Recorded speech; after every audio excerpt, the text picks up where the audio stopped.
Hello friends, आज हम बनाएंगे पास्ता की रेसिपी।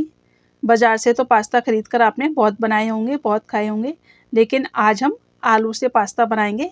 बहुत ही सिंपल और आसान तरीका है ये पास्ता बनाने का, और ये हमारी सेहत को भी कोई नुकसान नहीं करते।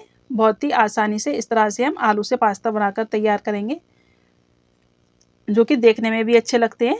तो इसके लिए हमने 3 मीडियम साइज़ के आलू लिए हैं, जिन्हें मैंने बीच में से काट कर बॉयल कर लिया है।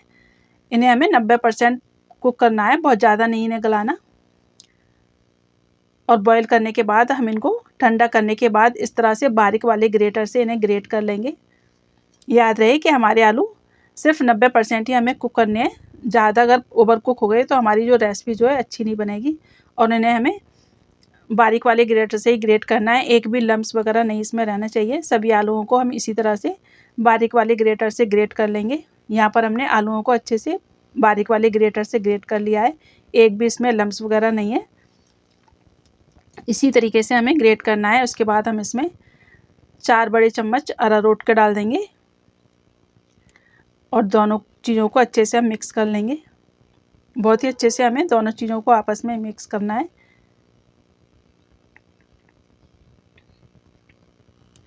यह हमें बहुत ही अच्छी तरह से आलू को और अरारोट को दोनों को आपस में अच्छी तरह से मिक्स कर लेंगे।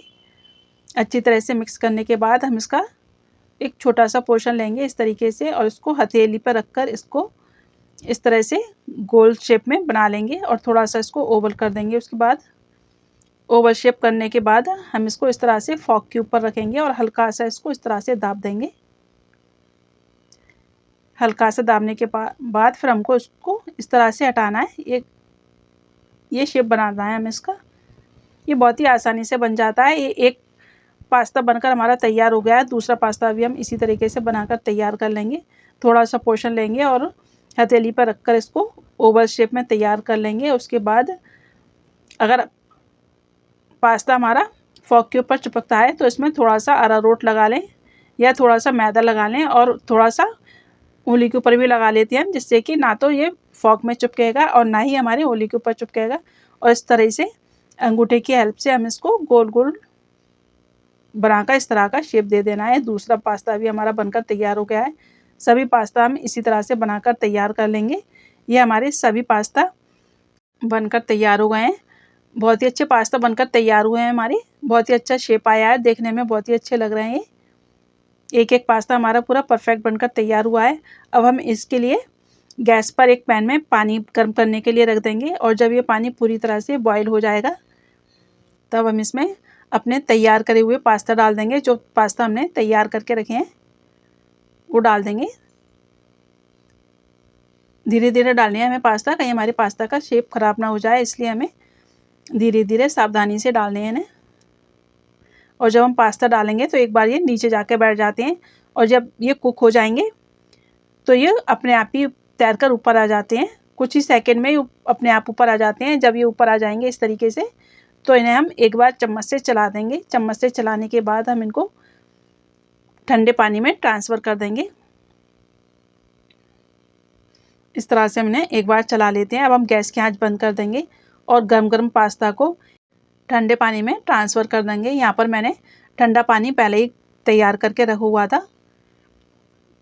ठंडे पानी में जब हम इस तरह से पास्ता डाल देते हैं तो हमारी पास्ता का जो शेप जो है बिल्कुल भी ख़राब नहीं होता। अब हम इन्हें पकाने के लिए गैस पर एक कढ़ाई रखेंगे और इसमें थोड़ा सा रिफाइंड ऑयल डाल देंगे।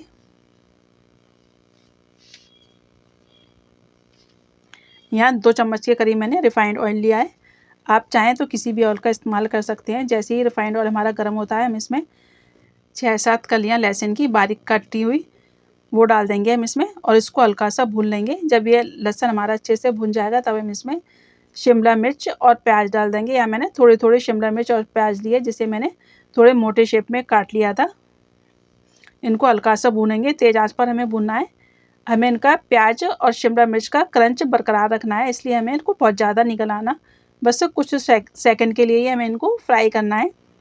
कुछ सेकंड बाद अब हम इसमें 1 बड़ा चम्मच सोया सॉस डाल देंगे, 1 बड़ा चम्मच रेड चिल्ली सॉस डाल देंगे और 1 बड़ा चम्मच विनेगर डाल देंगे। इसके अलावा मैं यहाँ पर थोड़े से चिल्ली फ्लेक्स, थोड़े से ऑरिगेनो और थोड़ा सा काली मिर्च का पाउडर डाल दूँगी। अब इन सभी चीज़ों को मिलाकर हम अच्छे से मिक्स कर देंगे।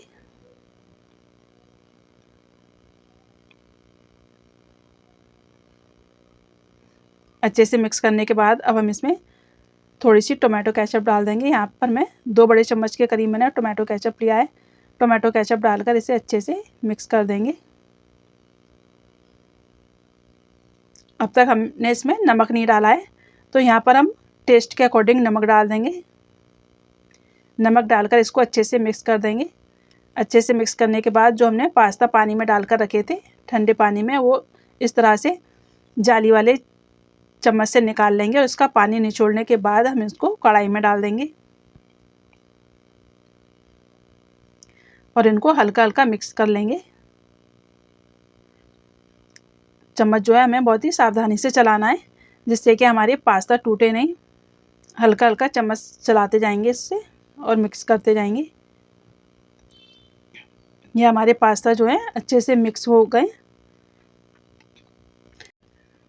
अब आप चाहें तो इसमें थोड़ी सी मेयोनीज़ डाल सकते हैं। मेयोनीज़ एकदम ऑप्शनल है, अगर आप चाहें तो इसे स्किप भी कर सकते हैं, लेकिन मेयोनीज़ से जो है हमारे पास्ते का टेस्ट और ज़्यादा बढ़ जाता है। बहुत ही अच्छे लगते हैं मेयोनीज़ डालने से और इसका टेस्ट भी एकदम क्रीमी हो जाता है। तो ये हमारे पास्ता जो है एकदम सर्व करने के लिए तैयार हैं। बहुत ही बढ़िया हमारे आलू पास्ता की रेसिपी बनी है। देखने में भी ये बहुत ही अच्छे लग रहे हैं और खाने में भी इनका टेस्ट जो है बहुत ही अच्छा बना है। तो इन्हें अब सर्व कर लेते हैं। फ्रेंड्स, आप भी इस तरीके से एक बार आलू पास्ता बनाकर ज़रूर ट्राई करें और अगर आपको मेरी आलू पास्ता की रेसिपी पसंद आती है तो मेरी वीडियो को लाइक करें, वीडियो को जितना हो सके उतना शेयर करें और अगर चैनल अब तक सब्सक्राइब नहीं किया है तो चैनल को भी ज़रूर सब्सक्राइब करें। इस तरीके से जब हम आलू पास्ता बनाएंगे तो ये हमारी सेहत को भी कोई नुकसान नहीं करते हैं, सेहत के लिए भी हमारे अच्छे होते हैं। तो इस तरीके से आप ज़रूर आलू पास्ता की रेसिपी ट्राई करें।